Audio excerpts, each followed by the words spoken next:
அனைவர்களுக்கும் வணக்கம். ஸ்ரீ நவகர கருப்புசாமி நல்லாசி அனைவர்களுக்கும் கிடைக்கட்டும். இன்றைக்கு ஒரு எளிய பரிகார தீர்வு.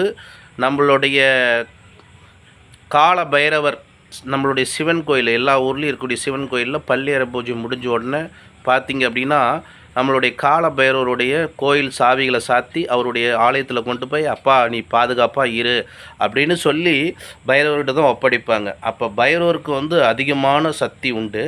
வராத கடன் 5 வருடம் 3 வருடம் கொடுக்காமல் நம்மளை ஏமாற்றிக்கிட்டு இருப்பவர்கள், நம்மளை அலக்கடிப்பவர்களுக்கு ஒரு எளிய பரிகாரம். நீங்கள் பார்த்தீங்க அப்படின்னா 27 மிளகு கருப்பு துணியில் உள்ளங்கை அளவுக்கு கட் பண்ணி அதில் வச்சு அது மூட்டையாக பிடிச்சி 27 மூட்டையும் ஒட்டுக்காக 1 லிட்டர் நல்லெண்ணெயில் ஊற வச்சுருங்க. ஊற வச்சு சனிக்கிழமையில் ராகு காலத்தில் 9 to 10 அந்த நேரத்தில் கொண்டுட்டு போய் ஒவ்வொரு மூட்டை பொறுத்துங்க. 27 வாரம் பொறுத்துங்க, உங்கள் காசு வந்துடும்.